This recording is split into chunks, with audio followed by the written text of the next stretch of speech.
这期回答宝宝们在上一期介绍的激光雷达在自动驾驶汽车当中的应用提出的问题。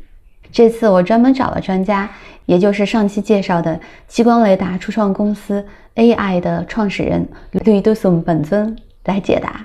问题一是关于摄像头的。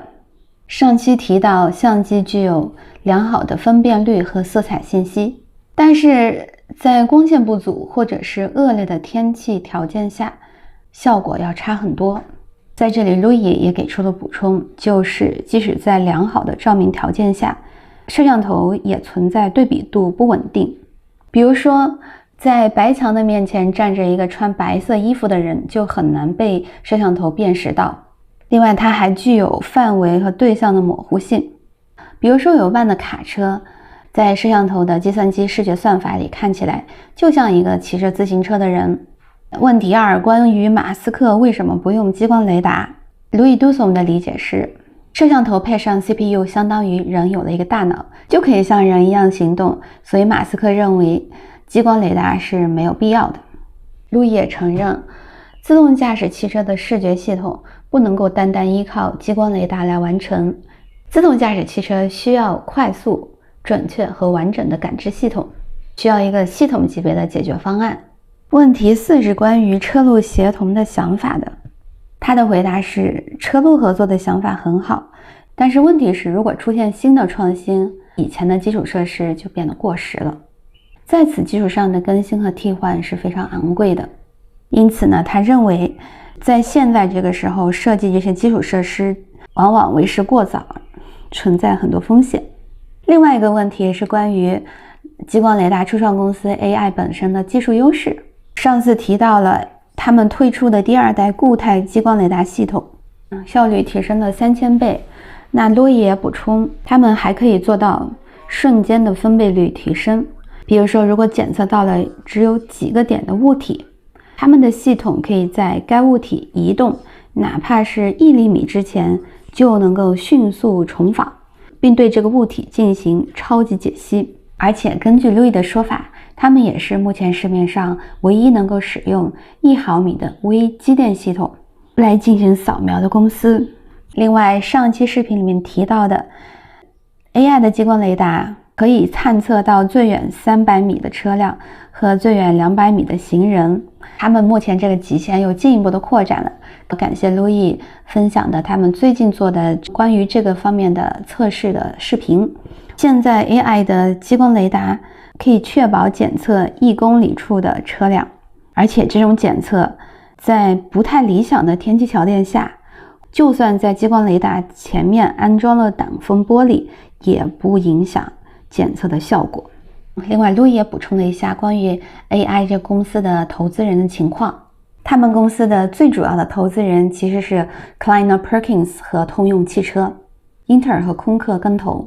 再讲讲关于科技初创公司的盈利能力的问题。上期介绍到 AEye 这家公司虽然已经上市了，但是到目前为止还没有盈利，所以他们也调整了一下自己的商业模式。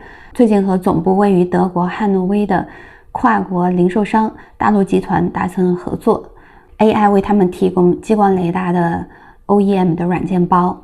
大陆集团搭乘了 AEye 远程激光雷达的自动驾驶平台，预计在2024年投产。在这里非常感谢Luis Dussan在百忙之中还为宝宝们解答问题，最后也附上他和他的团队成员讲述他们创业初心的视频，让我们一起来看看吧。 We all have been promised, autonomous vehicles for a long time, autonomous robots that help around the house. And so I wanted to really create a robot and an autonomous vehicle because I felt like the technology was there and we were just not doing it right.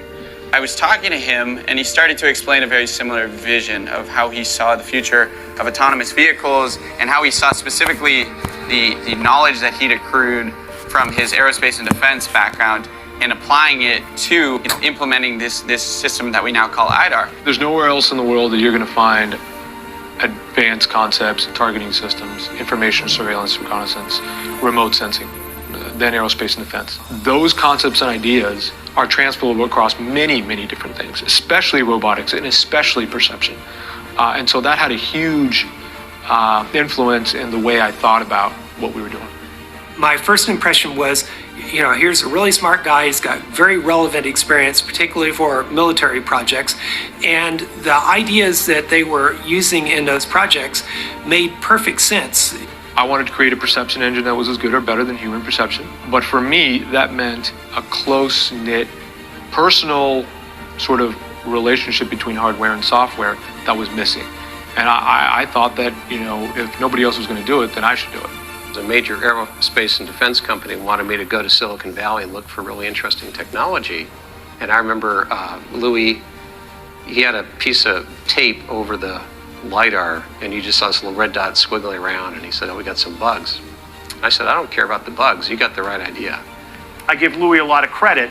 His vision on building an active system that was smart and intelligent and modular so that innovation could happen at the hardware level without actually having to rebuild a whole new product, I think was right on. My background, my training, electrical and computer engineering, optics and photonics, quantum optics, computational quantum physics. The overwhelming result of that experimentation, years of study and analysis, was that the hardware had to be software definable. As an engineer, you always want the most efficient way of doing things. And this idea of putting laser shots only where you needed them instead of just spraying them everywhere just resonated with me as the correct way to solve the problem.